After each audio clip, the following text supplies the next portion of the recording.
Our first storyteller is a friend of mine. She is a recovering entrepreneur turned small business loan officer / sometimes stand-up comedian. Please welcome Amanda Brewington.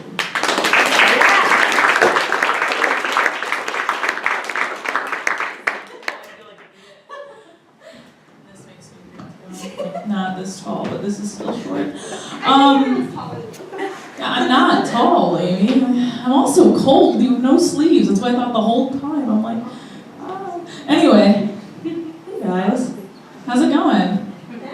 Thursdays in Ferndale. Woo! All right, so I was a really anxious child.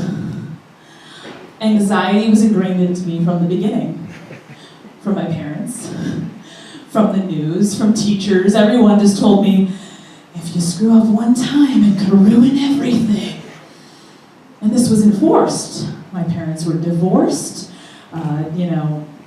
Family members died unexpectedly. I got a C in handwriting in 3rd grade. I mean, you could fuck it up, right? And then the news was like, even if you don't fuck it up, something sudden and scary could happen. Like you could get robbed, or you could get cancer, or like in a fatal car accident. It could all be over. And so I was a really anxious child.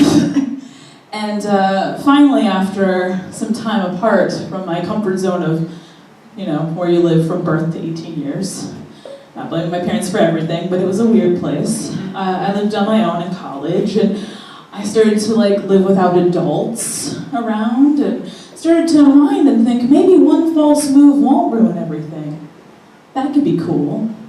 Started to take risks and didn't die. It was kind of amazing. So in 2008, 10 years ago, which that was weird to write down, it just made me feel old, but in 2008 I had just graduated from college, and I decided to go to New York, because I had friends from college who lived in New York, and frankly, I probably wasn't going to know them forever. They probably couldn't afford to live in New York forever, so I was going to seize the opportunity and go to College Music Journal's music festival, which is kind of like New York's version of South by Southwest, like music industry, cool venues bands usually don't see, super hip thing to do when you're 22 and just out of college.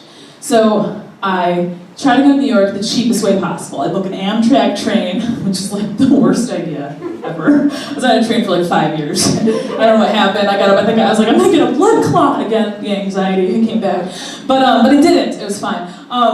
So I got an Amtrak train ticket. I booked a tentative floor to sleep on, and I volunteered at CMJ for badge privileges.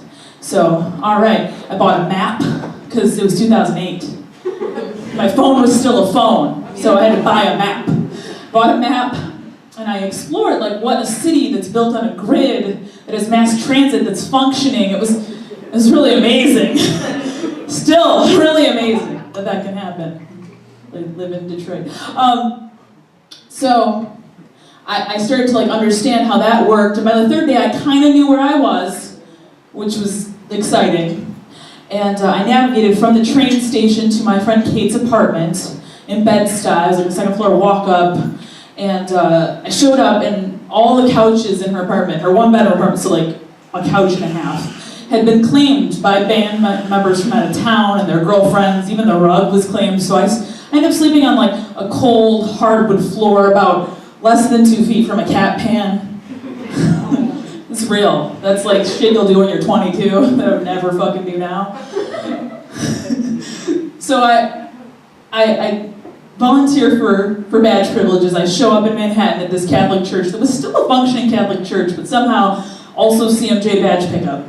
I don't know. It was a weird experience. People there were either New Yorkers doing it for access to cool things or bragging rights, and then there were some old people who were volunteering it that I think were just the family members, the girl running it, because they didn't give a shit about Crystal Castles or any of the bands that were really cool then that you probably have never heard of now. So I hung out at badge pickup, and the second day I was there, all my friends, everybody I knew, the 3 people I knew in New York, were all going to be at this show in Manhattan. So I left my volunteer position, I took multiple trains, a cab, I walked a bit, and I ended up at Pianos on the Lower East Side. And I was okay, I made it. I'm cool, I made it. I'm in New York. I'm alone, but my friends are in there. This is happening. So I walk to pianos, and there's all these people like yelling and smoking, and like it was really daunting at the time, but in hindsight these people could have been my friends if it had been Michigan, but I didn't see any familiar faces. So I just like walked past this crowded group, and like kind of just walked past them to the door, like, and this guy goes, hey, we're at capacity. And I said, but my friends are in there. He said, sorry about your luck. Like he was gonna give a shit that my friends were in there. So I started to panic. The anxiety came back that like I was overcoming. I was like, oh my God, what am I gonna do? I'm gonna hang out outside? Am I gonna like go hang out in a diner and buy like a $12 grilled cheese? Because it's New York in 2008. That's how much it cost, I looked. So I started to just get this anxiety and I started to just slowly walk away. And the answer to all my problems was right there.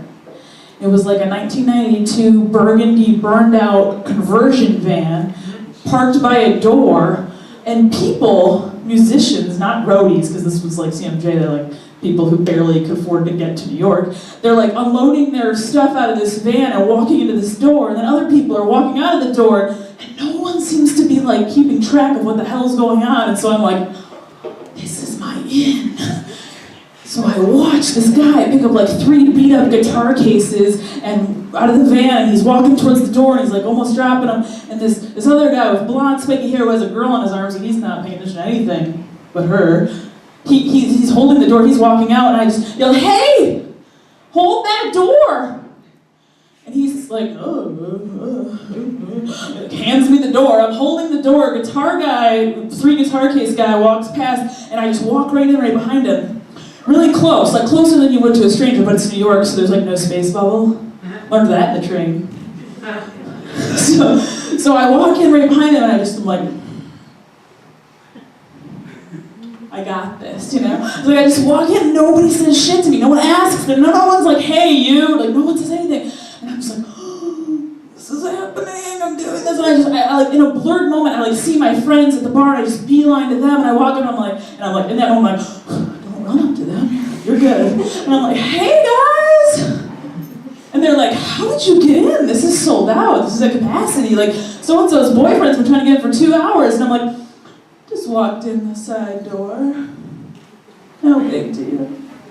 And that was like, it was my first trip to New York alone, but it was also my first time experiencing the like, fake it till you fucking make it. And the older I get, the more I realize that's what everyone's doing. All the time. So just do it. And be polite. Hold doors for people.